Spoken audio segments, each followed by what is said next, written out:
घूम घूम के झूम झूम के मस्ती करने आते हैं, हम दूर देश को जाते हैं, हम दूर देश को जाते हैं। बूंदे पॉडकास्ट सुन रहे हैं आप। और आज मेरे साथ है एक मेरी स्पेशल दोस्त।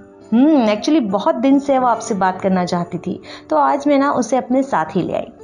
मैं तो वही हूँ, आपकी अपनी दोस्त गीत। और मेरे साथ है मेरी दोस्त अनुष्का। हाय अनुष्का। हेलो। और बताओ अनुष्का, कैसे हो आप? मैं बहुत बढ़िया, आप बताइए।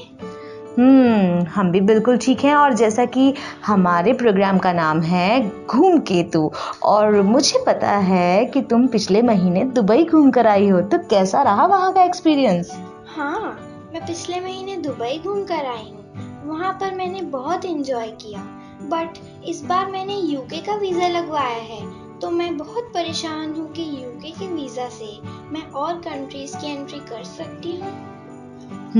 Valid question, but I don't have such information. तो ये सब मुझे कौन बताएगा? कहीं ऐसा ना हो कि मेरे साथ कुछ मिस्टेक हो जाए। ओहो, क्यों परेशान हो रही हो? ऐश्वर्या है ना। कौन ऐश्वर्या?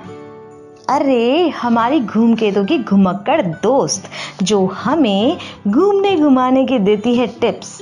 और आई एम श्योर उसके पास होगा तुम्हारी इस प्रॉब्लम का सॉल्यूशन। तो फिर चलो, हम आज उसी के पास चलते हैं। तो चलो, let's go. Hello and welcome to Boonde Podcast. I'm your host and दोस्त ऐश्वर्या। जैसे कि एपिसोड 1 में आपको याद होगा कि मैंने आपको बताया था वीज़ा क्या होता है और एज एन इंडियन आप कितनी कंट्रीज़ में वीज़ा फ्री ट्रैवल कर सकते हैं। इस एपिसोड में भी बात होगी वीज़ा की, पर ये होगा एक तरह से वीज़ा का किस तरह से आप बेनिफिट उठा सकते हैं। हम इंडियंस हैं तो जाहिर सी बात है हमारे पास इंडियन पासपोर्ट है, जिसके ज़रिए हम सिर्फ 59 कंट्रीज़ में ही विज़िट कर सकते हैं। पर आपको पता है, अगर हमारे पासपोर्ट पर यूएस वीज़ा या फिर जापान का वीज़ा का स्ट्रिगर लग जाए, तो आपको पता है आप लगभग पूरी दुनिया घूम सकते हैं, वो भी बिना वीज़ा फीस दिए। सोचिए कितना ज़्यादा पैसा बच जाएगा अगर हर कंट्री का अगर आपको वीज़ा फीस बचेगी तो। जी हाँ, यूनाइटेड स्टेट्स ऑफ अमेरिका में B1 B2 वीज़ा दिया जाता है एज इन ट्रैवलर्स को। वीज़ा प्रोवाइड ये 10 साल का होता है, और अगर एक इंडियन पासपोर्ट पर यूएस का ट्रैवल वीज़ा लग जाए तो आप कई देशों में ये घूम सकते हैं। 10 साल की वैलिडिटी होती है। सोचिए 10 साल में आप कितने सारे देश घूम सकते हैं खाली इस वीज़ा के आधार पर। अदरवाइज़ आपको कई देशों में घूमने के लिए अलग अलग वीज़ा के लिए अप्लाई करना पड़ेगा, उनकी फ़ीस देनी पड़ेगी और बार बार बहुत सारे झंझट सामने आएंगी आपके। यूएस का वैलिड वीज़ा कई बेनिफिट्स देता है, और वो भी लंबे ड्यूरेशन के लिए। इस लिस्ट में सबसे पहला नंबर आता है ओमान का। मिडिल ईस्ट की इस कंट्री में आप यूएस वीज़ा के साथ 3 दिन तक रह सकते हैं। जी हाँ, इसके अलावा मलेशिया में आप 5 दिन तक स्टे कर सकते हैं। खूबसूरत बीचेस देखने के लिए आप फिलीपींस में 1 दिन तक रुक सकते हैं। वहीं सिंगापुर में 4 दिन तक आप वेकेशंस एंजॉय कर सकते हैं। ट्रेडिशनल टी हाउस, किमची और कोरियन बारबेक्यू का लुत्फ उठाने के लिए आप यूएस वीज़ा के ज़रिए साउथ कोरिया में 3 दिन तक विजिट कर सकते हैं। वहीं ताइवान, यहाँ पर आप 1 दिन घूम सकते हैं। यहाँ की नाइट मार्केट और खूबसूरत टेम्पल्स का दीदार आपको लाइफ टाइम का एक्सपीरियंस देगा। वहीं कतर में आप 3 दिन, दुबई में 1 दिन, यूरोप के खूबसूरत देश मॉन्टेग्रो में आप 3 दिन तक यूएस वीज़ा के आधार पर एज एन इंडियन रह सकते हैं। अगर आप एंशिएंट कैसल्स और यूरोप के हिडन जेम्स की देखने के इच्छुक हैं, तो आप अल्बानिया में 9 दिन तक रह सकते हैं इंडियन पासपोर्ट पे, और इसके लिए आपको अलग से वीज़ा के लिए अप्लाई करने की ज़रूरत नहीं है। अदरवाइज़ आपको अल्बानिया के लिए अलग से वीज़ा अप्लाई करना पड़ता है, और उसमें कई बार ये होता है कि एक्सेप्ट भी हो सकता है और रिजेक्ट भी हो सकता है। रिजेक्ट होता है तो आपकी वीज़ा फ़ीस रिफ़ंड नहीं होती। अल्बानिया एक तरह से फेरी टेल वर्ल्ड में आपको एक्सप्लोर करने का एक्सपीरियंस देगा। वहीं बॉस्निया में आप 3 दिन तक एंजॉय कर सकते हैं। सल्फर बाथ या फिर ब्लैक सी में डुबकी मारने के लिए आप जॉर्जिया में 9 दिन तक स्टे कर सकते हैं।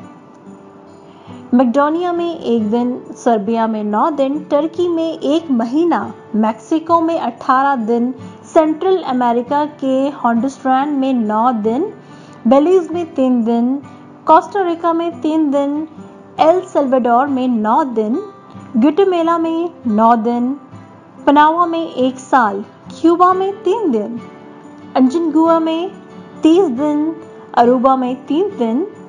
आप यूएस वीज़ा, जी हाँ, खाली यूएस वीज़ा के आधार पर रह सकते हैं। अब आप खुद सोचिए, एक यूएस वीज़ा के ज़रिए आप पूरी दुनिया एक्सप्लोर कर सकते हैं, वो भी बहुत ज़्यादा खर्चा बचा कर। जी हाँ, क्योंकि अगर आप सिंपली एक कंट्री के लिए भी आप वीज़ा अप्लाई करते हैं तो कम से कम वहाँ पर 6,000 से 10,000 तक की वीज़ा फीस लगती है। ये सिर्फ एक कंट्री का है। अगर आप 10-12 कंट्रीज़ में सोच रहे हैं जाने का, तो सोचिए कितना ज़्यादा आपको वीज़ा फ़ी पे करनी पड़ेगी। लेकिन वहीं अगर आप यूएस वीज़ा के लिए अप्लाई करते हैं तो वो 10 साल तक वैलिड रहेगा, और इतनी लंबी ड्यूरेशन में आप कई देशों में घूम सकते हैं बिना वीज़ा फीस दिए, बिना क्लियरेंस के, बिना एप्लीकेशन दिए, बिना एम्बेसीज के चक्कर काटे। तो एक वीज़ा अप्लाई करने के लिए ढेर सारी झंझटें होती हैं, कई डॉक्यूमेंटेशंस आपको दिखानी पड़ती हैं, अपना बैंक स्टेटमेंट, अपना ऑफिस का एनओसी या फिर अपने बिजनेस की डॉक्यूमेंट्स आपको देने पड़ते हैं। तो खाली यूएस वीज़ा और जापान वीज़ा का स्टिकर लगने से आप कई तरह की झंझटों से मुक्त हो सकते हैं और ढेर सारा पैसा बचा सकते हैं। फिलहाल अपनी घुमंतु दोस्त ऐश्वर्या को दीजिए इजाजत। नमस्कार। वाओ, मजा आ गया गीत, तुमने तो मेरी प्रॉब्लम ही सॉल्व कर दी। All information in one platform. मैंने नहीं, थैंक्स बोलो ऐश्वर्या को और हमारे बूंदे पॉडकास्ट को। थैंक यू सो मच बूंदे पॉडकास्ट और ऐश्वर्या। अब मुझे कोई टेंशन नहीं। तो अगर आपकी भी ऐसी कोई क्वेरी हो तो आप कांटेक्ट कर सकते हैं बूंदे पॉडकास्ट के घूमकेतु से। बिल्कुल, आप हमें लिखकर भेज सकते हैं अपना कोई भी क्वेश्चन, अपनी कोई भी क्वेरी, और आपको ये प्रोग्राम कैसा लगा ये भी आप हमें बता सकते हैं boonde.podcast@gmail.com पर। आप हमारे और प्रोग्राम सुनने के लिए हमें फॉलो कर सकते हैं यूट्यूब पर, इंस्टाग्राम पर और स्पॉटिफाई पर। तो फिर सुनते रहिए Boonde podcast. Thank you, bye bye. Bye.